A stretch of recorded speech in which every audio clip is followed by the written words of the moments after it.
Assalamualaikum warahmatullahi wabarakatuh. Selamat pagi, salam sejahtera bagi kita semua. Perkenalkan, saya Rama Hafiz, yang saya hormati Ibu Mariska Tambunan, selaku Country Director SHL Indonesia. Perkenalkan, kami mahasiswa LSPR dari kelas MKT 224 SP, ingin mewawancari Ibu untuk memenuhi kebutuhan ujian akhir semester kami. Untuk itu, kita mulai pertanyaan yang akan dibacakan oleh teman saya. Dipersilakan, Syafa. Baik, terima kasih Rama. Selamat pagi Ibu. Nama aku Syafa Satifah. Mungkin bisa kita mulai aja kali ya Bu, pertanyaannya dari pertanyaan nomor satu. Yang nomor satu pertanyaannya adalah bagaimana sih struktur kepemimpinan di perusahaan SHL? Oke, terima kasih. Assalamualaikum warahmatullahi wabarakatuh juga untuk semua teman-teman yang ada di sini ya. Saya Mariska dari SHL Indonesia. Ya, saya mencoba menjawab pertanyaan yang pertama, bagaimana struktur kepemimpinan. SHL ini adalah bagian dari organisasi yang berpusat di Inggris sebetulnya. Jadi, kami itu adalah perwakilan yang ada di Indonesia. Nah, di sini jabatan tertinggi itu dipegang oleh Country Director atau Country Managing Director. Nah, di bawah Country Managing Director itu saat ini ada beberapa head atau kepala-kepala divisi. Yang pertama, Kepala Divisi Talent Business Solution. Ini yang menggawangi business development, perkembangan account management, begitu-begitu.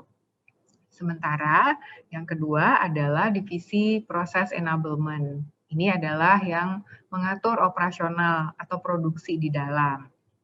Yang ketiga itu adalah divisi pendukung lainnya seperti finance dan accounting, lalu human resources dan general affair, dan juga ada marketing communication, plus yang terakhir information technology.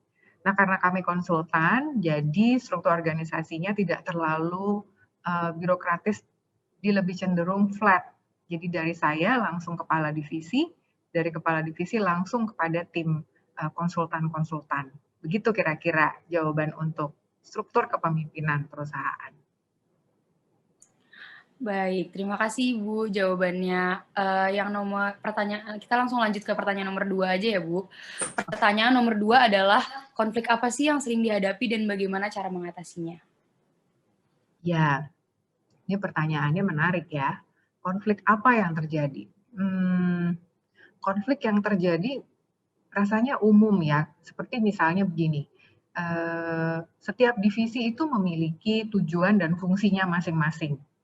Yang satu tujuannya mencari klien, yang satu lagi tujuannya mengerjakan pekerjaan atau tugas-tugas proyek yang diberikan oleh klien.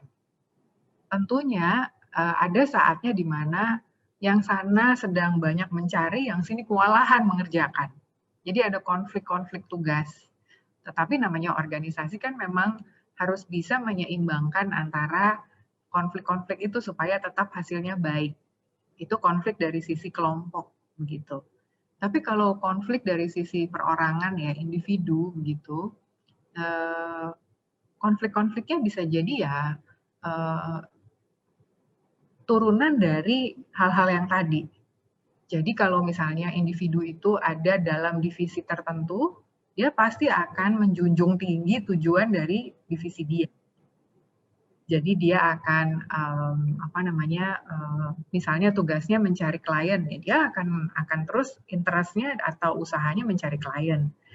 Tapi ketika dia mungkin berhadapan dengan teman kerjanya yang tugasnya di belakang meja, yang fungsinya adalah mengerjakan, bisa jadi konflik karena merasa udah dulu dong, jangan cari klien lagi nih, gitu. Saya udah kebanyakan kerjaannya, misalnya begitu. Konflik-konflik seperti itu adalah konflik yang umum dan masih sehat sih. Kalau ada konflik yang lain, misalnya konflik personal atau grup, nah ini yang sebagai pemimpin kita harus sangat sensitif ya. Mungkin ada beberapa orang yang merasa tidak puas, tidak memiliki kepuasan kerja, tidak merasa mendapat kesempatan yang cukup, tidak fair gitu ya, pendekatan-pendekatan dari kita. Nah, itu yang bisa menimbulkan konflik. Kalau ada orang yang kecewa karena kok dia bisa dipromosi, saya enggak. Kok dia bisa mendapatkan benefit ini, saya enggak, misalnya begitu. Nah, itu yang harus dijaga supaya tidak ada konflik yang orang akhirnya melihat ada suka nggak suka, sehingga akhirnya membuat mereka jadinya tidak bersikap positif terhadap kerjasama. Kurang lebih dari sana sih, siapa konflik itu. Baik, terima kasih Ibu atas jawabannya. Pertanyaan selanjutnya, ada nggak sih perubahan budaya atau kebiasaan di dalam perusahaan selama pandemi ini lagi berlangsung? Kalau ada, bagaimana cara menghadapinya? Wah, kalau bicaranya pandemi ya, kita bisa sejam kali ya ngobrol nih sama teman-teman ini ya. Apalagi kalian kan lagi menggeluti masalah organisasi. Pandemi itu luar biasa menurut saya. Kita yang tadinya kerja di kantor sama-sama gitu ya, dan kemudian sekarang kita kerja di rumah gitu. Dan saya tuh merasa ada sekali perubahan budaya, itu ada sekali. Pertama, dari sisi kita ya, biar bagaimanapun yang namanya kantor, organisasi itu isinya manusia. Isinya tuh manusia. Dan manusia itu kan sehebat-hebatnya manusia, nggak ada manusia yang bisa terbang. Bener nggak? Nggak ada juga manusia yang bisa lari dengan kecepatan 50 km per jam. Itu nggak ada. Mau sehebat kayak apa manusia tuh ya begitu-begitu aja. Ada punya pikiran, punya perasaan yang bisa terluka, kemudian dia juga pasti capek dan butuh istirahat gitu ya. Jadi di tengah suasana yang seperti ini, setiap orang itu pasti sangat berubah gitu.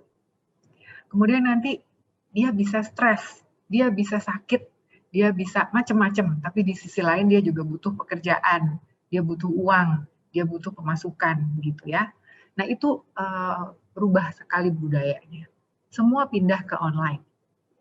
Jadi kerja yang tadinya lewat rapat-rapat sekarang lewat Zoom seperti kita. Selain Zoom ada lagi namanya apps lain, ada MS Teams, ada Webex, ada banyak sekali platform-platform yang kita pakai. Saya di kantor yang tadinya melakukan proses dengan face to face gitu dengan klien, sekarang semua itu harus di aplikasi, di platform gitu. Mengerjakan itu saja, mengajarkan tim kita untuk mengerjakan itu di platform, butuh waktu paling enggak sekitar 4-5 bulan. 4-5 bulan. Jadi ada banyak perubahan-perubahan yang kita rasakan. Perubahan itu nggak gampang. Kenapa? Kita mau online, tapi ternyata rumah kita nggak siap. Ya, rumah kita itu mungkin kita nggak punya ruang kerja. Kita kerjanya di mana? Kedengeran orang di sebelah lagi ngobrol, jadi kedengeran. Kemudian WiFi kita juga mungkin nggak cukup. Akhirnya kita juga nggak bisa mendeliver pekerjaan dengan lancar kepada klien atau orang-orang lain gitu ya. Mulai dari yang kecil-kecil itu saja sudah bikin stres. Nah, akhirnya apa yang kita ubah saat ini? Semua di rumah, ya, semua di rumah. Kita ada periode di mana semua orang itu melihat ke rumah, apa sih yang kamu perlukan di rumah. Jadi pastikan kita punya tempat kerja, pastikan kita punya laptop yang baik, pastikan kita punya bahkan headset yang baik. Nih saya juga headsetnya nggak saya lagi pakai ya, tapi semua harus punya headset yang baik. Terus abis gitu mereka juga harus punya WiFi yang cukup gitu. Jadi yang dulunya ada tunjangan transport, ada tunjangan makan kalau pergi ke kantor, ini kan udah nggak ada. Itu kita alihkan menjadi tunjangan teknologi WiFi. Nah, kalau misalnya ada kompetisi di kantor, kayak saya bikin tuh tahun lalu, Idea Fest gitu ya, semua boleh sumbang ide apa yang perlu kita lakukan. Itu juga membangun budaya. Saya tanyain mereka satu-satu dan saya lombakan ide-ide mereka. Ada yang kasih ide, misalnya kita sebaiknya punya pertemuan nonton bareng gitu, lewat Zoom gitu ya, sekantor gitu ya, supaya kita tuh ketemu bukan hanya sekedar urusan meeting, tapi kita bisa saling ngobrol. Dan banyak lagi ide-ide.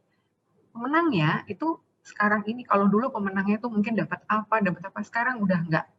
Sekarang semua pasti maunya kalau nggak dapat uang, dapat sesuatu yang berhubungan dengan cara kerja dia. Itu salah satu bentuk budaya yang berubah sekarang. Terus yang kedua, yang lebih mendalam ya. Kalau tadi kan lebih kepada peralatan, lebih kepada sesuatu yang kelihatan mata ya.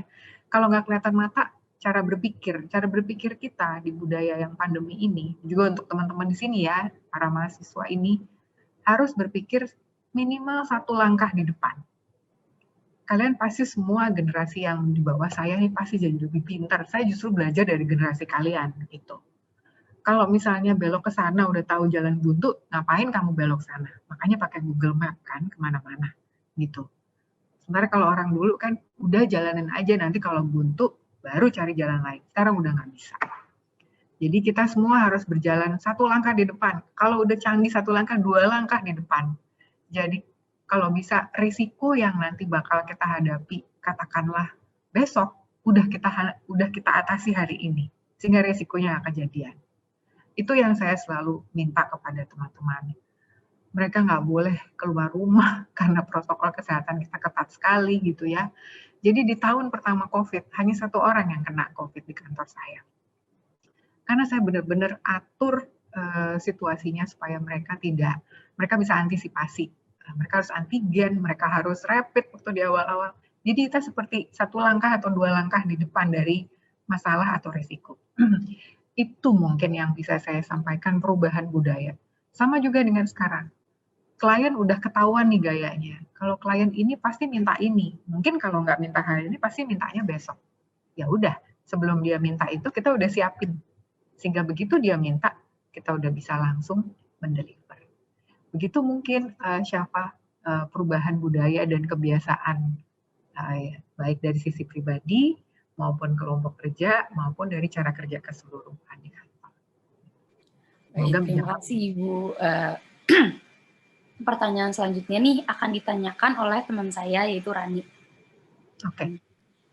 Halo Ibu, jadi tadi karena ngomongin perubahan budaya yang ternyata juga bisa berefek gitu ya Bu ya, mentally juga ternyata bisa berpengaruh juga. Jadi ada nggak sih Bu cara perusahaannya itu membina kesehatan mental karyawannya sama pekerja-pekerjanya? Ya, yang pertama nih dan teman-teman siapa Rama dan juga Zahra gitu ya. Seperti tadi di awal, kita biarpun bagaimana kita ini tetap manusia ya. Jadi harus ada keseimbangan antara pekerjaan dengan yang bukan pekerjaan gitu.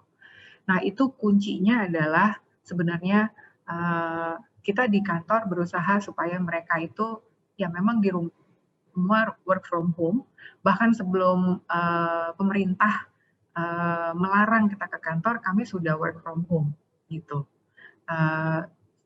Kemudian kami juga melakukan sesi-sesi ya untuk membuat mereka sosialisasi apa sih yang perlu dilakukan di rumah, misalnya menjaga supaya kita nggak terlalu waktu di awal-awal itu kan setiap hari ada berita COVID yang menyeramkan dan lain-lain, itu intinya udah kita bahas deh gitu. Kita terus mengadakan komunikasi seperti itu dengan mereka.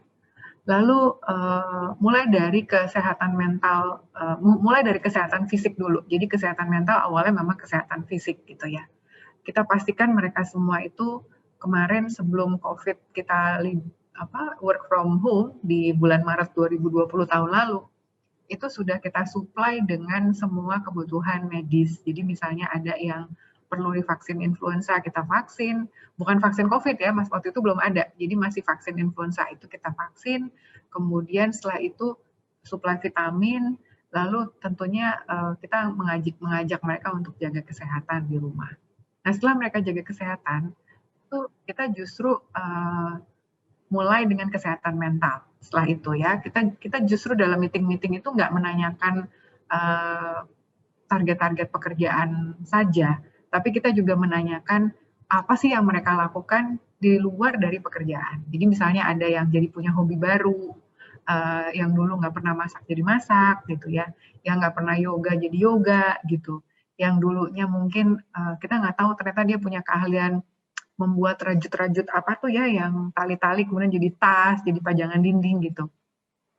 Itu kita eksplor dan kita kasih ruang gitu supaya mereka menyeimbangkan diri gitu. Intinya kita mengajarkan pada mereka coba deh cari keahlian baru di masa pandemi. Jadi kan pandemi awal kemarin ada waktu kira-kira 3 bulan kita benar-benar stop ya, nggak ngapa-ngapain ya. Di situ apakah kita akhirnya jadi stres atau apa? Saya bilang enggak. Coba cari keahlian apa yang kalian bisa explore. Jadinya mereka kemudian itu ada yang bisa tahu-tahu tiba-tiba nggak pernah masak jadi masak gitu ya, yang nggak pernah olahraga jadi olahraga gitu ya, nggak pernah berkebun jadi berkebun gitu ya, dan sebagainya. Itu yang paling gampangnya yang kita lakukan. Di sisi lain ya, tentunya proses kerja itu kita buat supaya lebih simpel dari proses kerja. Proses kerja harus lebih simpel. Jadi kalau ada tahap-tahap kerja yang bisa kita cut prosesnya supaya bisa lebih simpel, itu akan kita cut. Harapannya juga apa? Kalau dulu di awal-awal teman-teman itu bisa kerja sampai jam 10, setengah 11 gitu ya, malam ya. Jadi masih aja ada deadline, saya bilang kok sampai jam segini masih kerja. Makin ke sini tuh makin berkurang gitu. Jadi mereka sudah bisa lebih menggunakan waktunya dengan lebih baik gitu ya. Boleh nggak nonton drama Korea di tengah jam kantor? Kalau saya nonton drama Korea di tengah jam kantor gitu ya, tapi saya tetap punya keyakinan gitu bahwa saya nonton karena saya butuh untuk menenangkan pikiran, untuk supaya saya fresh lagi. Kalau habis ini misalnya saya meeting sama Rani dan kawan-kawan dengan Syafa, Zahra, dan Rama gitu. Nanti siang saya meeting sama siapa lagi yang pikirannya harus lebih fresh. Saya pasti akan diem dulu tuh di tengah. Saya akan entah saya cari makanan yang menyenangkan atau saya olahraga gitu ya. I do that gitu. Hanya untuk supaya saya sendiri juga harus mentally healthy gitu ya. Supaya saya juga bisa membantu orang-orang lain menjadi mentally healthy juga gitu. Nah itu saya sarankan pada mereka, kepada teman-teman kita. Nah cuma memang nggak gampang.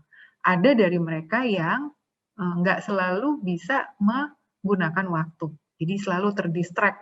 Nah itu kan masalah yang sering kita temui ya, banyak sekali distraksi gitu. Tiba-tiba urus anaknya yang masih kecil misalnya, atau tiba-tiba nanti ada urusan lain lah begitu. Saya selalu bilang jangan terlalu khawatir sama itu, take it easy, take your time gitu ya. Saya yakin kok orang-orang atau manusia itu punya kualitas untuk mengalahkan pandemi ini gitu. Saya yakin kita punya. Hanya kita kadang-kadang belum menemukan selahnya di kita gitu. Tapi kalau kita upayakan dikit aja, kita tenang, setelah kita tenang terus kita, iya ternyata gue bisa juga, rasanya sih bisa, gitu. Jadi cara menyeimbangkannya seperti tadi. Kalau misalnya dulu di dalam satu waktu project itu waktunya misalnya 1 minggu atau 2 minggu gitu ya, sekarang mungkin jadi 3 minggu dan 4 minggu. Kita lebih panjangin sedikit, tapi mereka akhirnya juga bisa dapat lebih banyak dan lebih nangkep dulu nih, oh begini ya.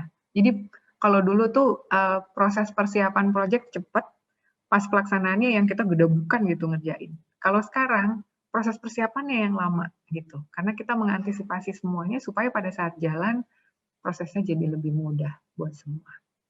Begitu sih kira-kira Rani, semoga menjawab ya. Menjawab sekali sih Bu. Jadi kalau dari yang saya tangkap sih memang perusahaan itu di masa pandemi ini memang harus lebih aware ya sama kesehatan mental. Jadi harus memanusiakan manusia juga biar mereka juga nggak stres kerjaannya juga jadinya jadi tetap maksimal gitu hasilnya. Untuk pertanyaan yang terakhir nih Bu dari saya, gimana sih cara menjaga atau membina keseimbangan peran pria dengan perempuan di lingkungan kerja? Iya, itu penting banget ya. Keseimbangan pria dan wanita itu penting buat saya. Bukan hanya pria dan wanita, tapi juga usia. Kemudian jadi setiap perbedaan itu harus terwakili sebetulnya. Kenapa begitu? Karena kadang-kadang kalau saya berpikir sebagai saya aja, hanya sebagai wanita gitu ya, itu nggak kaya gitu loh. Pemahaman saya tuh kurang kaya. Nah, kalau kita punya teman yang justru unik-unik gitu ya, itu harus kita rangkul orang-orang seperti itu. Jadi tujuannya nanti kalau kita bisa menjaga dan membina keberagaman itu, justru nanti keputusan-keputusan, tindakan-tindakan, bahkan peraturan yang kita tetapkan di perusahaan itu jadi lebih komprehensif dan jadinya juga lebih beragam ya, lebih dia bisa lebih mencakup inklusi namanya, lebih mencakup banyak faktor di dalamnya. Diversity dan inklusi ini kan sedang menjadi perhatian banyak. Sebetulnya isunya bukan hanya sekedar kita mengakomodir pihak-pihak tertentu mungkin yang ekstrim ya, tapi kalau buat saya, misalnya saya punya latar belakang kehidupan sosial tertentu. Saya nggak pernah punya kehidupan sosial yang berbeda gitu. Nah, gimana saya bisa membangun peraturan yang akhirnya bisa merangkul semua pihak? Tentunya saya harus merangkul dulu perwakilan dari masing-masing itu, ya. Nah, kalau peran pria dan wanita itu udah pasti di dalam proses rekrutmen kami kita selalu menghitung berapa jumlah pria dan berapa jumlah wanita. Sekarang ini jumlahnya cukup seimbang. Jadi kita memang selalu mencari keseimbangan jumlah pria dan wanita di kantor. Kalau misalnya jumlah prianya kebanyakan, kita tambah yang wanita dan seterusnya.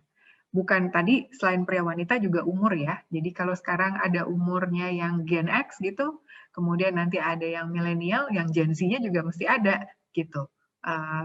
Sehingga itu juga membuat kita punya kesempatan untuk mendengar apa katanya Gen Z. Kayak seperti teman-teman di sini itu poin-poinnya juga bagus loh gitu. Dan saya senang banget kerja sama tim ini gitu. Maksudnya dengan generasi itu gitu. Karena menurut saya kalian adalah generasi yang punya kualitas pendidikan jauh lebih baik daripada generasi saya. Dan apalagi generasi di atas lagi sebelum kita. Jadi keberagaman itu memang harus dijaga dan kita saling mengingatkan kita harus seimbang dalam banyak hal. Gitu. Ibu, makasih banyak. Jadi Sama-sama. pertanyaannya segitu dulu. Semoga ini ilmunya banyak banget loh Bu dapatnya, soalnya ada yang kita nggak dapat dari mata kuliah organizational communication sendiri, bahkan nggak dapat, tapi dari Ibu dapat. Semoga ini berguna banget. Jadi mungkin kita tutup sampai di sini. Terima kasih ya, semoga Ibu, berguna makasih ya. banyak banget. Terima kasih Ibu Mariska. Sama-sama Mbak Zahra, sehat-sehat semua ya.